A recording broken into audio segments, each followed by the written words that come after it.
Dear learner, this is Mukesh from Unacademy. आज हम GS का पेपर 2 अर्थात मेंस का इंटरनेशनल रिलेशन का एक टॉपिक है जो करंट अफेयर में आया है, बहुत इंपॉर्टेंट है, इसको पढ़ने जा रहे हैं। ठीक है। अगर हम देखें तो खबर क्या है, यानी यह हम आज क्या पढ़ने जा रहे हैं, तो हम ये पढ़ने जा रहे हैं कि पाकिस्तान जो है कोशिश कर रहा है कि ईरान से ऑयल को इंपोर्ट करे। ठीक है। आप सभी को पता है कि ईरान में क्या है, ठीक ठाक क्या है, ऑयल का भंडारण है। ठीक। लेकिन अभी इसमें दिक्कत क्या है, इस टॉपिक को पूरा जब हम समझेंगे तब आपको पता चलेगा कि ये इतना आसान नहीं है कि पाकिस्तान आज की तारीख में ईरान से ऑयल इंपोर्ट कर ले। ठीक है। आज की क्लास का जो हमारा फोकस रहेगा वो यह रहेगा कि ये जो डील है, ठीक है, इस डील का क्या पर्पस है। ठीक है। अगर ये पूरी हो जाती है, फिर दूसरा हम सब समझेंगे कि एम्बर्गोस क्या होते हैं, इस डील का लॉजिक क्या है और इस चीज़ के इम्पैक्ट क्या है। तो 4 चरणों में जो है हम आपको इस डील के बारे में समझाएंगे। कौन सी डील? जो आप देख रहे हो कि ऑयल इंपोर्ट करना चाहता है पाकिस्तान, कहाँ से? ईरान से। ठीक है। तो चलिए शुरुआत करते हैं वीडियो की एकदम डिटेल में। आप सभी को यहाँ पे एक मैप दिख रहा है जिसमें आप देख रहे हो कि ये तो भैया आपका क्या हो गया, पूरा पाकिस्तान हो गया। ठीक है ना, क्लियर। और ये हो गया भैया आपका ईरान।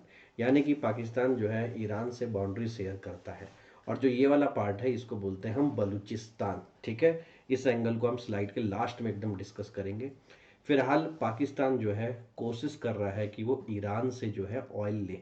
ऑयल जो है ईरान से लेता है तो एक तो पड़ोसी देश होने के कारण क्या है, यहाँ से लॉजिस्टिक कॉस्ट भी कम आएगी। आएगी कि नहीं आएगी? ठीक है, क्लियर। और लॉजिस्टिक कॉस्ट कम आएगी तो सस्ते दाम पे क्या है, ऑयल पाकिस्तान को मिल जाएगा। लेकिन इसमें सबसे बड़ी प्रॉब्लम है यूएसए के द्वारा लगाए गए सैंक्शन, यूएसए के द्वारा लगाए गए प्रतिबंध। क्योंकि आप सभी को पता है कि यूएसए ने ईरान के ऊपर प्रतिबंध लगा रखा है, तो ईरान से हर कोई कंट्री ट्रेड नहीं कर सकती है। ठीक है। और अगर पाकिस्तान ये ट्रेड करती है तो ये ठीक क्या होगा, यूएसए के खिलाफ जाना भी हो सकता है। समझ में आया? तो पाकिस्तान सोच रहा है कि कौन सा हम ऐसा उपाय निकालें कि यूएसए के सैंक्शन भी ना लगे और हमारा काम भी चल जाए और हम अपने ईरान से क्या करें, ऑयल इंपोर्ट कर लें। सबको समझ में आ रहा है? देखिए आगे कैसे होता है। सबसे पहले समझते हैं इम्बरगोस क्या होता है। इनको इम्बरगोस भी बोलते हैं, इनको सैंक्शन भी बोलते हैं। ठीक है। और इसको प्रतिबंध भी बोलते हैं। इम्बर्गोस एक तरीके के ट्रेड रेस्ट्रिक्शन होते हैं जो किसी सरकार के द्वारा या किसी ग्रुप ऑफ कंट्रीज के द्वारा या किसी इंटरनेशनल ऑर्गेनाइजेशन के द्वारा आर्थिक क्षेत्र में लगाए जाते हैं। Embargoes can be bar all trade. Embargoes के द्वारा पूरे ट्रेड को, व्यापार को प्रतिबंध भी किया जा सकता है या उसके कोई एक पार्ट को। मान लेते हैं ये कोई एक्स कंट्री है। ठीक है। और अगर ये विश्व की कंट्री को, ठीक है, या विश्व के जो इंस्टीट्यूशन है उनको लग रहा है कि ये सही काम नहीं कर रही है, तो वो इसको क्या कर देते हैं, इम्बरगोस लगा देते हैं। अर्थात ये घोषणा कर देते हैं कि भैया एक्स नाम की कंट्री से अब कोई ट्रेड नहीं करेगा, जिससे कि इस कंट्री पे दबाव आए और ये अपने में सुधार का प्रयत्न करे। और आप सभी को पता है कि यूएसए का ठीक ठाक क्या है, पूरी दुनिया में चलता है।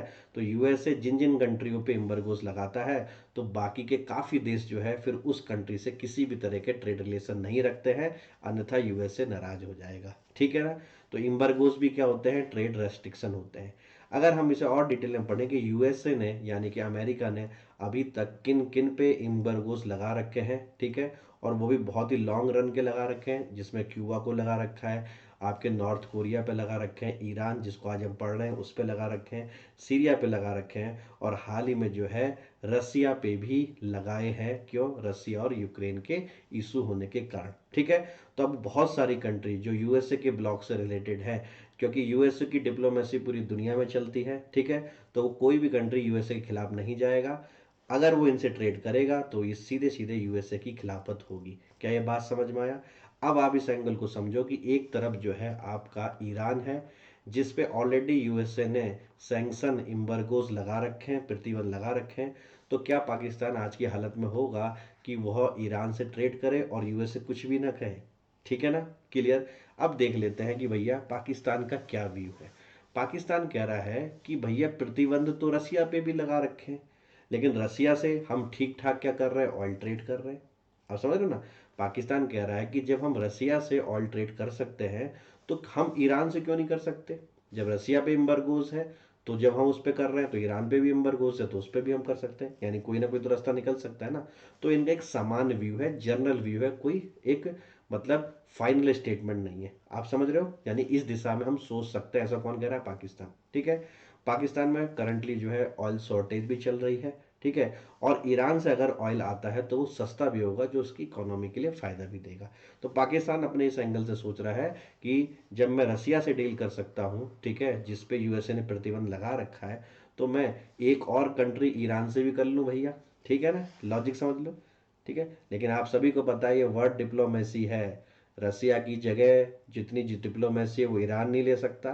तो इसलिए रसिया का एंगल तो फिर भी क्या है, यूएसए देख ले रहा है, लेकिन ईरान जैसी कंट्री से करने का कारण क्या हो सकता है, सीधे वेस्ट कंट्रीज में यूएस की डिप्लोमेसी को चैलेंज माना जा सकता है अगर पाकिस्तान ऐसा करता है तो। ठीक है, एक ये रिव्यू भी आपको अपने दिमाग में रखना है। फॉरेन मिनिस्टर यानी विदेश मंत्री जो है पाकिस्तान के, उन्होंने बोला कि देखो ऑयल परचेज तो हम कर लेते हैं ईरान से। ठीक है, ऐसा करते हैं कि ईरान से जो भी ऑयल आयात होके आएगा, ठीक है, उसको पाकिस्तान की कोई भी स्टेट ओन इंटाइटी, जैसे भारत में पीएसयू होता है ना, ठीक है, जो सरकार की होती है, ऐसी जो पाकिस्तान सरकार की जो इंटाइटी होंगी वो ट्रेड ना करे, उसकी जगह प्राइवेट प्लेयर कर ले। तो हम कह देंगे कि भैया हम तो नहीं कर रहे, प्राइवेट प्लेयर कर रहे हैं। तो वो ये कह रहे हैं कि अगर हम ऐसा करें तो क्या पता हम जो है इन एम्बार्गो से बच जाएं, क्योंकि हम कहेंगे क्या कि भैया स्टेट ऑन इंटाइटी नहीं कर रही है। ठीक है ना, तो एक ये एंगल हो सकता है। सबको समझ में आया? आप चाहे सेंटेंस पढ़ लें कि foreign minister sorry of Pakistan stress that oil purchase must not be done by the state owned entity of Pakistan to avoid any embargoes. ठीक है ना, यानी हमारी कोई इंटाइटिटी सरकारी ना करे, प्राइवेट कर ले। ठीक है, लेकिन क्या इससे यूएस मान जाएगा इस एंगल को? ठीक है, ये सब कमेंट बॉक्स में आपको लिखना है। वर्ड डिप्लोमेसी काफ़ी हद तक मैंने आपको पढ़ाई भी है। ठीक, आगे बढ़ते हैं। एक्चुअली में अभी जो है हम सारा फोकस कर रहे हैं कि भैया पाकिस्तान जो है ईरान से जो है ऑयल इंपोर्ट कर रहा है, ये एक नई बात होगी ना। इससे पहले भी अगर हम देखें 2019 में पाकिस्तान के पीएम ईरान विजिट करने गए थे, और वहाँ पे भी उन्होंने काफ़ी बात करी थी कि क्यों ना हम अपने पड़ोसी संबंध को अच्छा बनाएं और अपने क्या करें, ट्रेड को मजबूत करें। ठीक है, तो ये आज का एंगल नहीं है। जैसे कि Pakistan Iran joint economic commission, जो ऑलरेडी काफ़ी सालों से काम कर रही है पाकिस्तान ईरान गैस पाइपलाइन पे। ठीक है, क्योंकि आपको पता है कि पाकिस्तान का पड़ोसी ही क्या है, आपका ईरान है। तो ईरान में क्या है, गैस के भी सोर्स है। तो भैया अगर ईरान से पाकिस्तान ले ले बाया बलूचिस्तान प्रोविंसेस तो उसको फ़ायदा होगा। ठीक है, कौन ऐसा मौका छोड़ेगा? लेकिन ये बेचारी पाकिस्तान ईरान गैस पाइपलाइन भी यूएसए के डर के कारण, यूएसए के सैंक्शन के कारण क्या है, अधर में लटकी हुई है।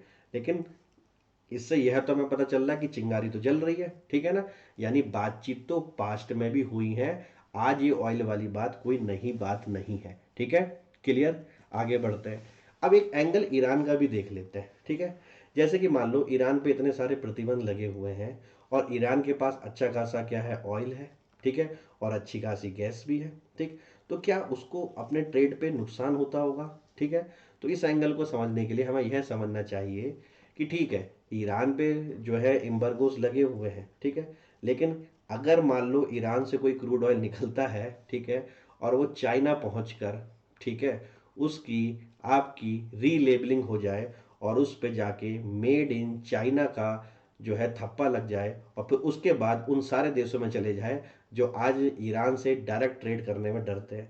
और बिल्कुल यही होता है। ठीक है, यानी कि ईरान से जाता है चाइना, चाइना में रीलेबलिंग होती है, और उसके बाद यूएई में भेजा जाता है, मलेशिया में भेजा जाता है, ओमान में भेजा जाता है। और ये वो कंट्री है जो अभी डायरेक्ट ईरान से नहीं कर पाएंगी। क्यों? क्योंकि यूएसए का क्या है, एम्बार्गोज है।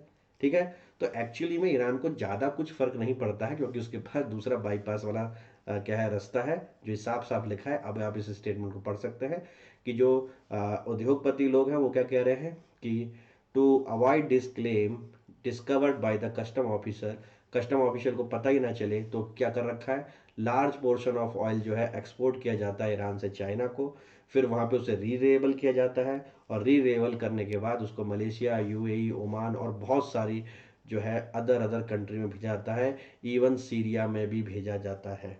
ठीक है ना, ये कौन कह रहा है? ना मैं कह रहा हूँ ना आप कह रहे हैं, ये कुछ जो है इंडस्ट्री के एना जो लिस्ट है, ठीक है, जो उस पर रिसर्च करते हैं, वो उनका ऐसा कहना है। ठीक है, तो उनका कहना है, तो हम इसे कोट भी कर सकते हैं कि एक ये भी एंगल आपका बन रहा है कि क्या सही में ईरान पे कोई फर्क पड़ता है इन सेक्शन का। ठीक है, तो मेरे हिसाब से थोड़ा बहुत पड़ता भी है, और नहीं तो बाईपास ये रूट उसके पास है। ठीक है ना, क्लियर।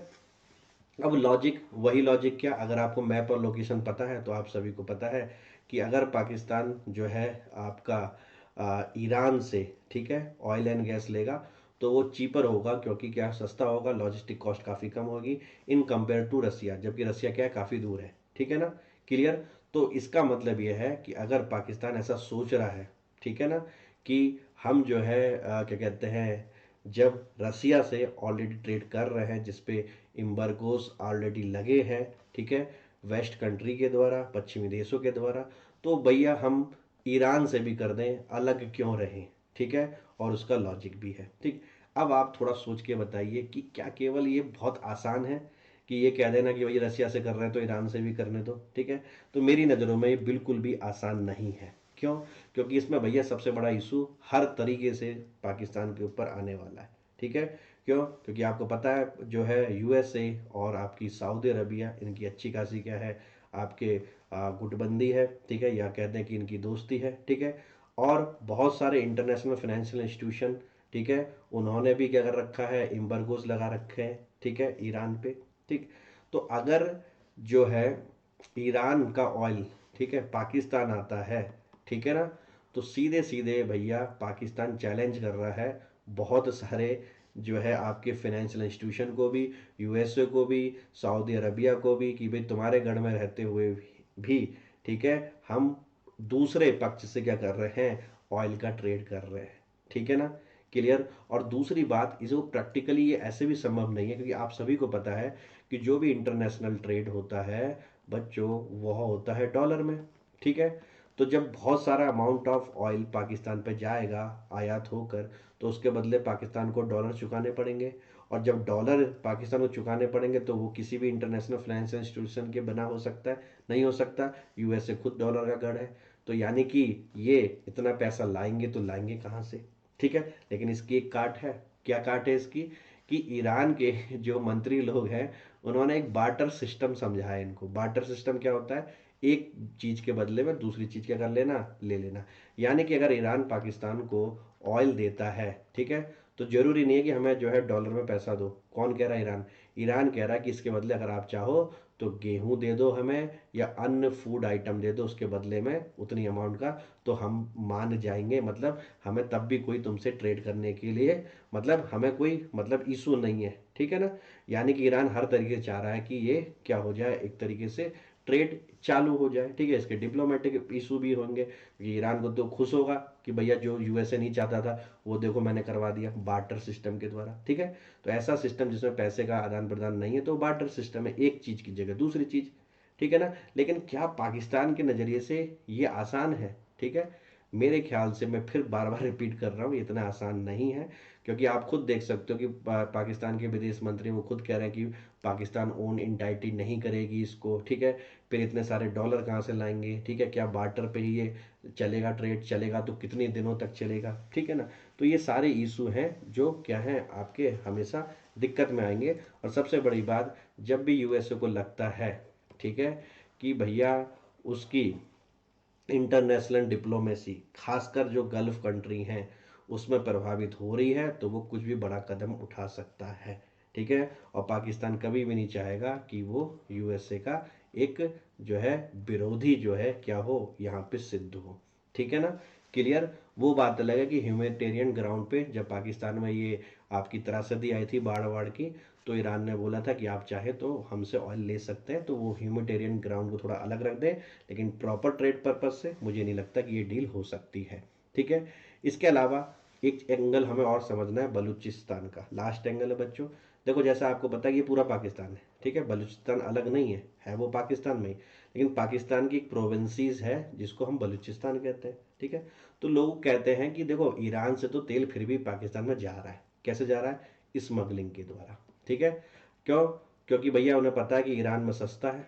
ठीक है, और जो चीज़ सस्ती है तो उसकी जो है जो ये बॉर्डर पे जो ये लोग रहते हैं इसकी स्मगलिंग करते हैं, फिर वो बलूचिस्तान के रास्ते से पाकिस्तान में आता है, फिर उसको थोड़ा और महंगे में बेचते हैं, तो उनका ठीक ठाक व्यापार चल रहा है। समझ में आया? यानी कि ऑयल तो घूम फिर के पाकिस्तान जा ही रहा है, चाहे ऐसे, ठीक है। हालांकि ये इलीगल है, ये स्मगलिंग है, ठीक है, हम इसको प्रमोट नहीं कर रहे हैं, लेकिन आपको फिर भी बता रहे हैं कि यहाँ पे स्मगलिंग से पहुंच रहा है, ठीक है। अगर ये ट्रेड हो जाता है तो कम से कम स्मगलिंग तो बंद हो जाएगी, एक ये एंगल भी। तो बच्चों हमें धनात्मक एंगल भी लेने हैं, ठीक है, उसके अगेंस्ट वाले भी लेने हैं, पक्ष वाले भी लेने हैं। जैसे क्वेश्चन की डिमांड आएगी उसको हम समझने की कोशिश करेंगे। बाकी आपको क्या लगता है कमेंट बॉक्स में लिखना कि जो ये सोच रहे हैं कि पाकिस्तान की ईरान से ऑयल लेना, क्या ये आपको फ्यूचर में डील होती हुई दिखाई देगी, ठीक है, या अगर दिखाई देगी तो किन शर्तों पे दिखेगी। तो जो भी आपको एंगल आता है आप जो है कमेंट बॉक्स में पूरा लिखें, ठीक है। बाकी इंटरनेशनल रिलेशन प्लस की क्लास में जब देखेंगे तो और अच्छी तरीके से हम देखेंगे। तो एक छोटी सी खबर थी जो आपको मैंने एनालाइज करके दी थी। अगर आपको अनअकैडमी के प्लस के प्लेटफॉर्म पे आना है तो आप वो मेरा रेफरल कोड यूज़ कर सकते हैं, ये सब स्लाइडों के नीचे लिखा हुआ है MK स्लाइड, जिसमें आपको 10% डिस्काउंट मिलेगा और सीधे आप मेरी मेंटरशिप के अंदर आ जाएंगे, ठीक है। तो thank you very much, let's crack it. और आई होप इस वीडियो को आप शेयर करेंगे ज़रूरतमंदों को, और इसके नोट्स जरूर बना लेना, ठीक है। इंटरनेशनल रिलेशन का इशू है GS के पेपर नंबर 2 का। Thank you very much, have a good day and God bless you.